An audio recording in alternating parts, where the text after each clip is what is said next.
House Bill 367, an act relating to state employment offices. Representative Sharp. Gentleman from McCracken. Mr. Speaker, I yield to the gentleman from Boyd 100 for explanation of the bill and motion thereon. Chair recognizes the gentleman from Boyd 100 for explanation of the bill and a motion thereon. Mr. Speaker, I respectfully request the clerk to report House Committee Substitute Number 1 to House Bill 367. Clerk, please report. House Committee Substitute 1 to House Bill 367. Gentleman from Boyd. Mr. Speaker, I move for adoption of House Committee Substitute 1. Motion is for the adoption of House Committee Substitute 1. Is there any discussion? Seeing none, those in favor signify by voting aye. Those opposed, nay. House Committee Substitute 1 is adopted. Gentleman from Boyd. Mr. Speaker, the committee sub clarifies language concerning a 5% unemployment trigger on opening, and it also adds a biannual unemployment review. It further moves one location within a district and adds another location for easier accessibility for citizens of the Commonwealth. Mr. Speaker, as you well know, we are approaching the one-year anniversary of Kentucky's first diagnosed COVID-19 case.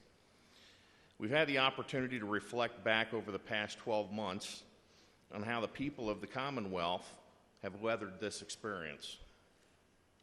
As a lawmaking branch of government, we also have the obligation to take this experience and to craft good long-term public policy of this Commonwealth who's weathered this experience. As a lawmaking branch of government, we also have the obligation to take this experience, it goes further without saying that the state's unemployment insurance system is an area that needs immediate attention. We're all aware that the unemployment program has been riddled with issues that the state, since the state shut down mid-March. With a handful of executive orders, thousands of Kentuckians lost their sole source of income without any apparent consideration for how the system designed to serve relatively a low caseload can handle skyrocketing claim numbers. As a result, even today, more than 80,000 claims remain unprocessed. Communication with the Unemployment Insurance Office is all but non-existent. And we have more questions today than answers.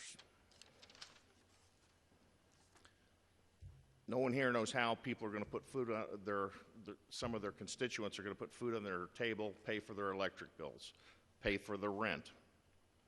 While much of the program is in the executive and federal function, House Bill 367 attempts to construct a solution to at least one issue plaguing unemployment insurance, and that's the lack of access to the system and the administrators. I know that many of you share the frustration with access. I started receiving phone calls from the constituents the day after the election.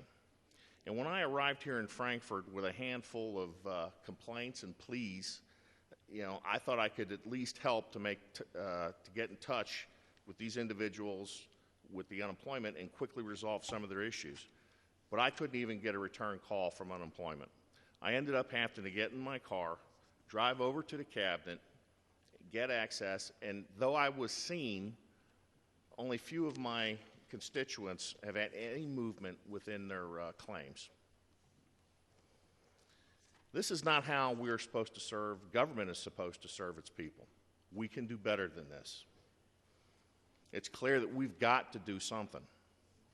Like many of you, I've heard over and over that this would not have happened if the previous administration has not closed the unemployment office. But if you go back and look, they shut the unemployment offices down because we were at unprecedented levels of employment.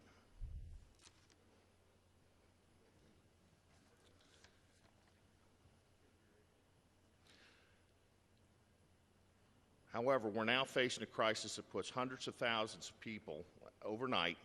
They must prepare, However, when you face a crisis that puts hundreds of thousands out of work overnight, we must be prepared to change the way we're operating. We have to do something different. The provision in House Bill 367 would require any time the unemployment rate of a local workforce area increases over 5%, the Cabinet must open at least one full-time public employment office through the Kentucky Career Center. As amended through House Bill 367, that requires the Cabinet to evaluate for the additional office every 6 months to ensure that the resources that we've invested are being used effectively. Before we move further, I want to thank my co-sponsors and those who voted this measure out of committee. This has been a bipartisan bill that seeks to provide solutions, and I appreciate the opportunity to go home to tell my constituents that I was here on the floor advocating for them. Mr. Speaker, I respectfully request the clerk report House committees. Correction. Mr. Speaker, I respectfully request the clerk report House Floor Amendment Number 1 to House Bill 367. Clerk, please report. House Floor Amendment 1 to House Bill 367. Gentleman from Boyd. This amendment declares an emergency to exist, and this act will take effect upon its passage and approval of the governor or otherwise become law, and I move for adoption. Motion is for the adoption of House Floor Amendment 1. Is there any discussion? Seeing none, those in favor signify by voting aye. Those opposed, nay. House Floor Amendment 1 is adopted. Gentleman from Boyd. Mr. Speaker, if there are no questions, I move for passage of House Bill 367 as amended by House Subcommittee 1 and House Floor Amendment 1.